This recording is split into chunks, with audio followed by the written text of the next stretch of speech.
Thrissur Mala MET's കോളേജിൽ assistant professor തസ്തികയിൽ ഉദ്യോഗാർത്ഥികളെ നിയമിക്കുന്നു. Thrissur Mala MET's school of എഞ്ചിനീയറിംഗിലെ ഡിപ്ലോമ വിഭാഗത്തിൽ അസിസ്റ്റന്റ് പ്രൊഫസർ, ലെക്ചറർ എന്നീ തസ്തികകളിൽ യോഗ്യരായവരെ നിയമിക്കുന്നു. സിവിൽ എഞ്ചിനീയറിംഗ് ഡിപ്പാർട്ട്മെന്റിലാണ് അസിസ്റ്റന്റ് പ്രൊഫസർ, ലെക്ചറർമാരെ നിയമിക്കുന്നത്. എൻവിയോൺമെന്റൽ എഞ്ചിനീയറിംഗിൽ 60% മാർക്കോടെയുള്ള ബിരുദാനന്തര ബിരുദം അല്ലെങ്കിൽ ബിരുദമാണ് അടിസ്ഥാന യോഗ്യത. ഈ തസ്തികകളിലേക്ക് അധ്യാപന പരിചയമുള്ളവർക്ക് മുൻഗണനയുണ്ട്. അധ്യാപന അഭിരുചിയുള്ള പുതിയതായി യോഗ്യത നേടിയവർക്കും അപേക്ഷിക്കാം.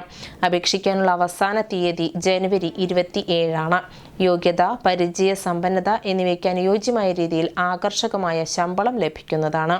സംശയ നിവാരണത്തിന് 9188400951 എന്ന നമ്പറിൽ ബന്ധപ്പെടണമെന്ന് academic director doctor A Surendran അറിയിച്ചു.